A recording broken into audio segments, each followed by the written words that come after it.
जय माता दी, जय श्री राधे। मैं अभी से फिर से रिकॉर्डिंग शुरू कर रहा हूँ। 20 तारीख की डेट है आज। कुछ देर पहले मैंने रिकॉर्डिंग की, उसमें मैंने कुछ बात की कि मैं कुछ देर के लिए, कुछ दिनों के लिए फ्री रहना चाहता हूँ, खुश रहना चाहता हूँ। लेकिन सच कहूँ, माता रानी की सौगंध लेके कह रहा हूँ, जो भी कहता हूँ माता रानी की सौगंध लेके सच कहता हूँ। बार बार मेरी आत्मा जागृत होने की कोशिश करती है। वो जितनी ज़्यादा देर होती जा रही है ना, उतनी ज़्यादा कोशिश करती है, क्योंकि कुछ ना कहीं गलत तो हो रहा है। और ये सिर्फ मेरी आत्मा जानती है, मैं इस चीज़ों को महसूस नहीं कर पाता। हाँ, उस समय जब मेरी आत्मशक्ति जागृत हुई थी, जब मेरी महसूस करने की, अनुभव करने की क्षमता बहुत तेज़ हो गई थी। लेकिन ये आत्मशक्ति बंध चुकी है। कुछ ज़रूरी बात मुझे बतानी है, क्योंकि मैं अभी नॉर्मल कंडीशन में हूँ। देखिए, ऐसा हो सकता है कि मुझे आप सबकी मदद की ज़रूरत पड़ सकती है, क्योंकि जब आत्मशक्ति जागृत होगी तो मेरे साथ कुछ भी हो सकता है। कुछ भी मतलब, ये देखिए, आत्मशक्ति जो हमारी शक्तियाँ होती हैं, ये अगर बंधी होती हैं तो ये हम नॉर्मल इंसानों की तरह नहीं होती। जैसे हम नॉर्मल इंसानों को रस्सी से या तार से या जंजीरों से या बेड़ियों से जकड़ा जाता है, बांधा जाता है, ये इस तरह से नहीं होती। जो शक्तियाँ बंधन लगाती हैं, ये शक्तियाँ होती हैं एक विद्युत तरंग की तरह, करंट की तरह। और ये बांध कर रखती हैं किसी भी चीज़ को। और जब भी वो चीज़ छूटने की कोशिश करती है या फिर उस बंधन को खोलने की या तोड़ने की कोशिश करती है, तो एक करंट का झटका जैसा लगता है, करंट का झटका टाइप का। और वो उस अंदर ही अंदर और ज़्यादा कमज़ोर करता है, उसे दर्द देता है, तकलीफ़ देता है। तो जब मेरी आत्मशक्ति जागृत होगी तो उस समय मुझे बहुत ज़्यादा परेशानी भी हो सकती है, क्योंकि जो मेरा अंतरात्मा का जो भाव होगा, वो मेरे ऊपर उसकी एक छोटी सी छवि देखने को मिलेगी।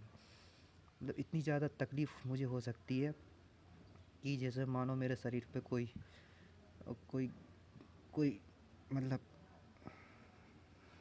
हमला कर रहा हो। कोई इतनी दर्द, इतनी तकलीफ़, परेशानी भी हो सकती है कि जैसे कोई मेरे शरीर पे छुरी चला रहा हो या चाकू चला रहा हो, तलवार चला रहा हो। इस तरीके की मेरी कंडीशन बहुत ज़्यादा बिगड़ सकती है।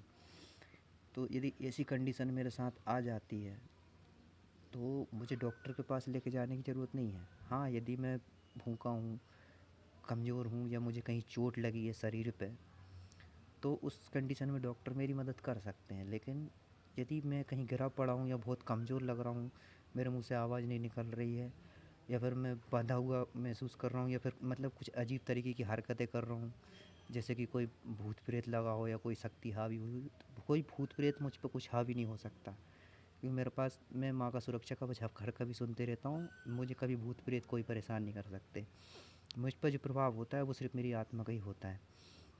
और पहचानने में भूल मत करना, ये 100% पूरे विश्वास के साथ कह सकता हूँ कि और उन कन्या और मेरे भीतर जो आत्मा है ना, ये कोई और आत्मा नहीं है, राधा कृष्ण की ही आत्मा है। पूरा विश्वास करिए। पूरे विश्वास करने के बाद ही माता रानी की मैं सौगंध लेता हूँ। देखिए, उस कंडीशन में जब मेरी यदि हालत बहुत ज़्यादा ख़राब हो जाए, बहुत ज़्यादा बिगड़ जाए, मैं मतलब किसी से बात करने की कंडीशन में ना रहूँ, या फिर मतलब इस तरीके का लगे कि अब ये बच नहीं सकता, इसकी हालत ख़राब हो चुकी है पूरी तरीके से, उस कंडीशन में आप सबको जल्दी से जल्दी मेरी मदद करनी होगी। मेरे पास पहुंचना होगा कि मैं कहाँ हूँ। और मुझे डॉक्टर के पास नहीं, मुझे साधकों के पास लेके जाना होगा। जैसे कोई जो गुरु होते हैं, जो शक्तियों, सिद्ध शक्तियों को धारण करते हैं, जिनके पास शक्तियों से संबंधित ज्ञान होता है, जो शक्तियाँ चला सकते हैं, देख सकते हैं, उनके पास लेकर जाना होगा। वही मेरी मदद कर सकते हैं। करना क्या होगा कि हम दोनों की आत्माओं पर जो बंधन लगे हुए हैं, उन कन्या और मेरे भीतर जो आत्मा है, वो एक दूसरे की पूरक आत्मा है। इन दोनों पर जो बंधन लगे हुए हैं, इन दोनों पर लगे, आत्मा पर लगे बंधन को खोलना होगा। और एक दूसरे से प्रेम का बंधन बांधना होगा, प्रेम की डोरी। ये सब अंदर ही अंदर होती, शक्तियाँ ही शक्तियाँ काम करती हैं, ये नॉर्मल इंसानों के काम नहीं होते। जैसे ही आत्मा से आत्मा का प्रेम का संबंध बंधेगा, दोनों आत्माओं को शक्ति मिलने लगेगी। अभी इन सब बातों पर विश्वास नहीं होगा कि ये दोनों राधा कृष्ण की आत्मा हैं या नहीं, या एक दूसरे की पूरक आत्माएं हैं या नहीं।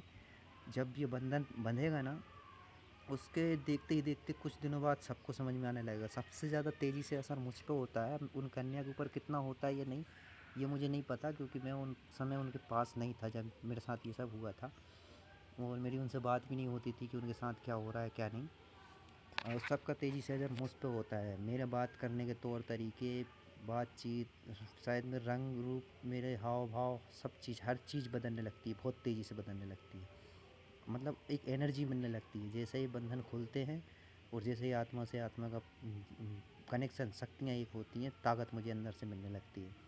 तब आप सब पहचान जाएंगे कि हाँ, ये इसमें जो परिवर्तन आ रहा है, ये कोई साधारण इंसान की तरह नहीं है, और कोई बुरी बुरी चीज़ नहीं है।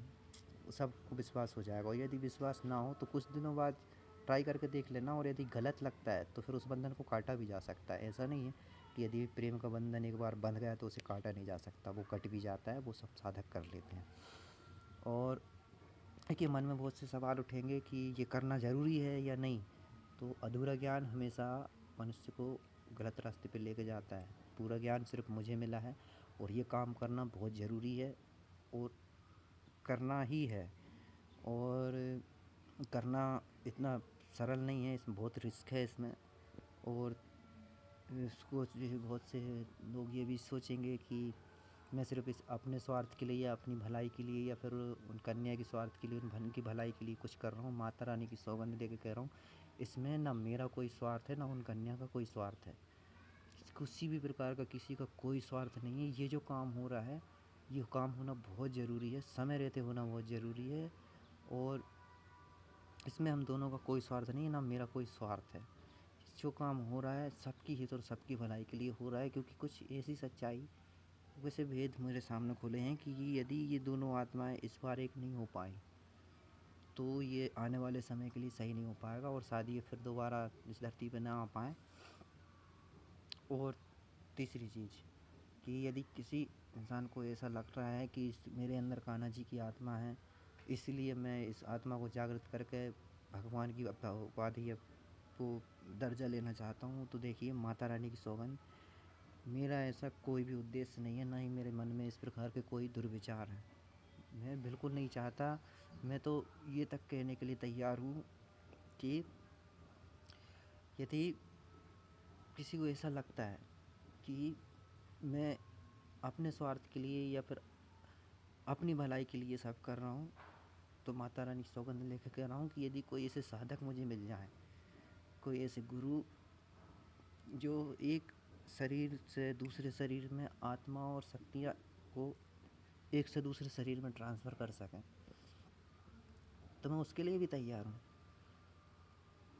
सबकी सबकी भलाई अगर इसमें है तो मैं उसके लिए भी तैयार हूँ। ठीक है, मुझे क्या है, मुझे माँ का आशीर्वाद मिल जाएगा, आप सबके साथ भला हो जाएगा, उसमें मेरी खुशी है। लेकिन ये काम करना इतना सरल भी नहीं होगा, क्योंकि छोटी सी भी गलती, छोटी सी भी चूक, छोटी सी भी भूल हम सबसे, हमारे राधा कृष्ण जी को हमेशा हमेशा के लिए अलग कर सकती है।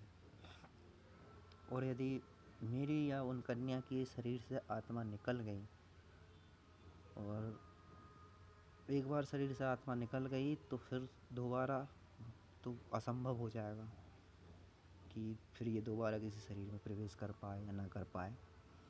और यदि वो कन्या की आत्मा शरीर से बाहर निकल गई, या फिर मेरी आत्मा शरीर से बाहर निकल गई, तो फिर इस कंडीशन में इन दोनों आत्माओं का जागृत होना संभव ही नहीं है, किसी भी कंडीशन में नहीं। क्योंकि जब तक, यही सत्य है, यही होता है कि जब तक दो पूरक आत्माएं एक दूसरे के साथ नहीं होंगी, तब तक ये दोनों आत्माएं जागृत नहीं होंगी। वो जागृत होना बहुत ज़रूरी है। माता रानी के दिए हुए संकेत को समझने की कोशिश करिए। मैं सब बातें बचपन की भूल चुका था।